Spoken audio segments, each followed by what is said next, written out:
Dear students, let us start the discussion on today's newspaper. The first article is related to the ISRO's new achievements.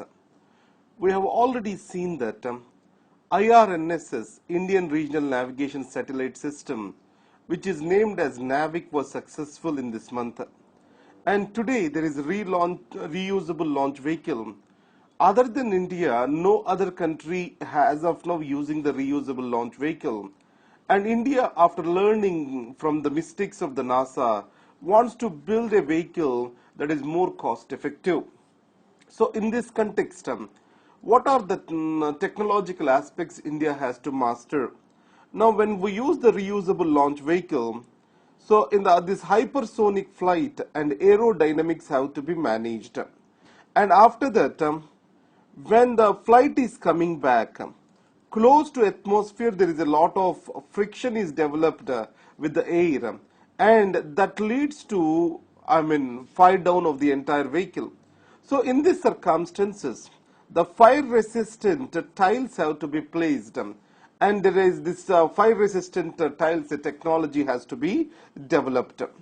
So aerothermodynamic characterization is very critical for the reusable launch vehicles.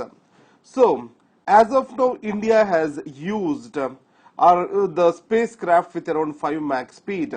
But in future ready vehicles, it has to be around 25 to 30 Mach. It means that there is a long way for India to go, that is 10 to 15 years. What India is going to gain out of this? One is economically it is going to be very successful, because India is known for the low cost space projects. So either it is a satellite launch, or with regard to the Mars orbiter mission, Chandrayaan, India is known for low cost space projects. So this is going to economically make India a much stronger in the space sector. And also the space tourism is increasing, and reusable launch vehicle definitely can be a tool for space tourism. And finally, coming to technological might. So this technology which is being developed, so the heat resistance technology, etc., they have wide industrial uses. So the space technology development has wider applicability for India. And coming to Afghanistan, you know that the Chabahar port, an agreement was made between India and Iran. Added to that, a trilateral agreement was also made between India, Afghanistan and Iran. So in this context, yes, there are two challenges which we are going to face. So on Iran, all the sanctions were not yet lifted. Only the secondary sanctions which were imposed were lifted, and primary sanctions which are imposed after 1979, they are still functional against the Iran. And if tomorrow Iran breaks the deal, there is a new scope for these sanctions returning back. The second thing is, India's past experience is not very good with regard to handling of international projects. So, the third thing, there is a trust deficit that has developed between India and Iran, especially after India voting against Iran in IAEA during Ahmadinejad as president of Iran. So in these circumstances, overcoming these challenges can make Chabahar port as strategic and economically important for India, because it connects India with Central Asia and also with Europe. Now, India, international north-south transport corridor, if it is developed, it can provide for an alternative viable route to access the European markets for India. And added to that, coming to Afghanistan, so India now through Chabahar port, Jaranj Delaram highway, India wants to connect with Afghanistan, circumspecting the Pakistan. It means that without taking access through Pakistan. So in that way, India tried to find a solution for the division which has created, or problems which are created by partition. Now, Pakistan, the Afghanistan is rightly described by the President Ashraf Ghani as Asian roundabout. Now, if you see the great game theory, now Afghanistan forms Afghanistan and Central Asia, whichever the country enjoys control over them, they will also become the global power. So in these circumstances, Afghanistan is becoming a new focal point not just for India, for many other countries.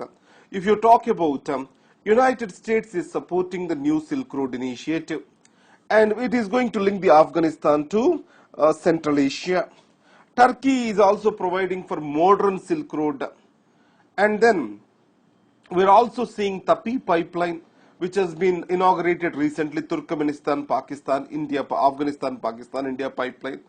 America in its strategic document, it is talking about CASA 1000 project. CASA means Central Asia and South Asia. Because South Asia is an energy deficit region, Central Asia is an energy surplus region. So in a new strategic document, America sees it as a greater Central Asia, which also extends into South Asia. So in these circumstances, the Afghanistan is getting a renewed significance in international affairs. But what is the greatest strength of India? Now, the Pakistan is opposed to India's role in Afghanistan because Pakistan considers Afghanistan as its backyard. And second is, Afghanistan and Pakistan or Pakistan's role is very much imminent because of the control it possesses over the Taliban. So in these circumstances, India enjoys a huge goodwill among the Afghans. It is because it's a selfless efforts in building the Afghanistan as a nation. So Salma Dam, Afghanistan Parliament, Jaranj Delaram Highway, transmission lines, all these are being built by India as part of its goodwill diplomacy. Now coming to the ease of living India. Now in this case, 1991 we were undergoing through BOP crisis. Then Rao Manmohan Singh duo, they have brought in many of the reforms, especially the trade related, forex related, and also the industrial policy reforms.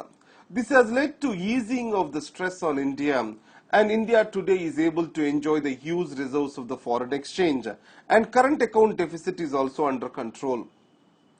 But however, are these reforms have provided everything good for India?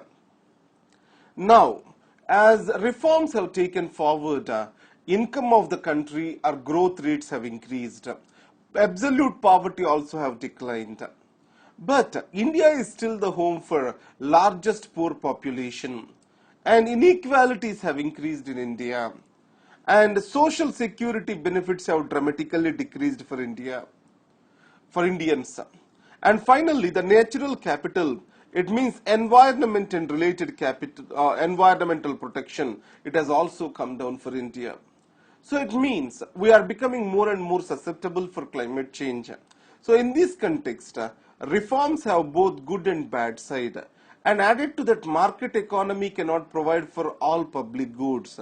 So the public goods such as health, education, physical infrastructure, they shall need to be provided by the state even today in a market economy.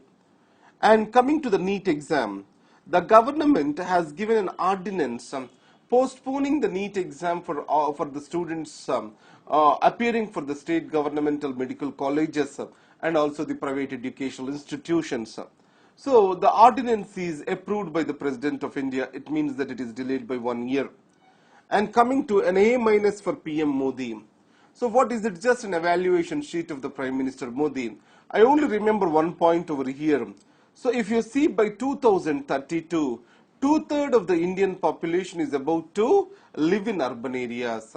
So in these circumstances, development of urban infrastructure and amenities shall be a foreseeable criteria for policy makers. Now, if you see the China has given due emphasis on the infrastructure, especially physical infrastructure.